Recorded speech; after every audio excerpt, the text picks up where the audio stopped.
Harpic দিয়া কিভাবে basin পরিষ্কার করে সেই ভিডিও নিয়ে চলে এসেছি। হ্যালো এভরিওয়ান, আসসালামু আলাইকুম। কেমন আছো তোমরা সবাই? আশা করছি আল্লাহর রহমতে তোমরা সবাই অনেক ভালো আছো। আমিও আলহামদুলিল্লাহ অনেক ভালো আছি। তো প্রতিদিন তো হচ্ছে রান্না করা, খাওয়া দাওয়া এইসব নিয়েই হচ্ছে আমি ভিডিও আর কি নিয়ে আসি তোমাদের সামনে। তো আজকে ভাবলাম আমি একটা ভিন্ন ধরনের ভিডিও রেডি করি। তো আমার ভিডিও যে আপুরা কম বেশি দেখো তারা কিন্তু সবাই জানো আমার বেসিনটা না একদম কালো করে ফেলছি। হয়তো আমিও ফেলছি, আরও যারা আমার আগে এই বাসায় ছিল তারাও করছে। তো কিছুতেই আমি এই কালোটা উঠাইতে পারি না। আর ভিডিও বানাই এবং যদি কেউ আসে দেখলে আসলে মনে মনে ভাবে যে আমি মনে হয় এটা কখনো পরিষ্কার করি না। তো অনেকভাবে আমি চেষ্টা করছি, তো আমার মনের মতো কখনোই পরিষ্কার হয় না। তো ভাবতেছি আজকে হচ্ছে আমি একটা লিকুইড বানিয়ে তারপর হচ্ছে বেসিনটা একটু ধুয়ে দেখব তো কীরকম পরিষ্কার হয়। তো এইখানে তো দেখতে পেলে আমার কাছে হারপিকটা ছিল না, হারপিকের গুঁড়া ছিল।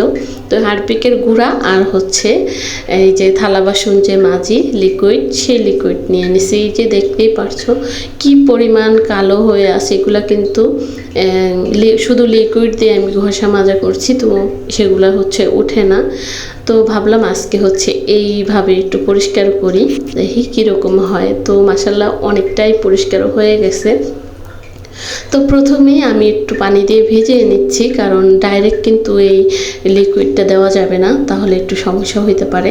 তো আমি এখানে লিকুইডটা বানিয়ে নিছি। প্রথমেই এই যে হারপিকের গুঁড়া নিছি, তারপর হচ্ছে লিকুইড, তার সাথে একটু পানি দিয়ে সুন্দর করে গুলিয়ে এখন হচ্ছে সব কিছু একদম মিক্সড করে তারপর হচ্ছে বেসিনের ভিতরে সুন্দর করে চামচের সাহায্যে দিয়ে দিতেছি। তো একদম কোনো জায়গায় বাদ রাখবো না, আর আমি এটা হচ্ছে দিয়ে রেখেও দিব না, সাথে সাথেই হচ্ছে আমি ঘষে ডলে তারপর ধুয়ে ফেলবো। তো প্রথমেই আমি হচ্ছে হাতের ভিতরে একটা পলিথিন বেঁধে নিছি, যেহেতু এটা হচ্ছে এই হারপিক আছে মিলানো, তো হাতে সমস্যা হতে পারে। তো সেই জন্য আমি হচ্ছে একটা পলিথিন দিয়ে নিছি। আর এই যে একটা ছোবা নিছি, এটা দিয়ে থালা বাসন এতদিন মেজেছি, তো আজকে এটা ফেলে দিব। তো এটা দিয়েই হচ্ছে সুন্দর করে আমি ধুয়ে নিচ্ছি। তারপরে হচ্ছে দেখলাম যে একটু তারের ছোবা দিয়ে ডললে ভালো হবে। তো এবার হচ্ছে এই তারের ছোবাটা দিয়ে নিচের যে জায়গাটা আছে পানি যায় ওই জায়গাটা আমি ধোয়া মোছা করি, আর উপর থেকে মাঝে মাঝে হচ্ছে ডলে ঘষে নেই। তো এই দুইটা দিয়ে আমি কাজে লাগিয়েছি, সেদিন সুন্দর করে হালকা করে একটু ঘষে টষে নিচ্ছি। এটাতে এত দিতে হবে না, শক্তি দিতে হবে না। তো এটা দিয়েই হচ্ছে সুন্দর করে আমি ঘষে নিচ্ছি। তারপরে এবার পরবর্তীতে হচ্ছে যে কোনায় কোনায় যেই ময়লাগুলো ছিল, তো সেগুলোও হচ্ছে একটু ব্রাশ দিয়ে ডলা দিছি। তো অনেকটাই পরিষ্কার হয়ে গেছে। তো আজকের ভিডিওটা আমার যেই আপুরা জানে না এই প্রসেসটা তাদের জন্য, আর যেই আপুরা জানে তারা তো এটা জানার দরকার হবে না। তো কেমন ছিল ভিডিও আমার প্রিয় আপুরা আমাকে কিন্তু কমেন্ট করে জানাবে। আমি তো এটা একটু পরিষ্কার করব, তো ভাবলাম ভিডিও বানিয়ে আমার আপুদেরকে দেখাই, যে না জানে সে কিন্তু এই ভিডিওটা দেখে জেনে নিতে পারবে। তো এই যে এই কর্নার ভিতরে হচ্ছে এই বাত একটা ব্রাশ, সেটা দিয়ে একটু ঘষা দিচ্ছি। তো এটাও হচ্ছে খুব সুন্দর করে কিন্তু পরিষ্কার হয়ে যাচ্ছে। তো এই যে আজকের আমার এই ভিডিও ছিল।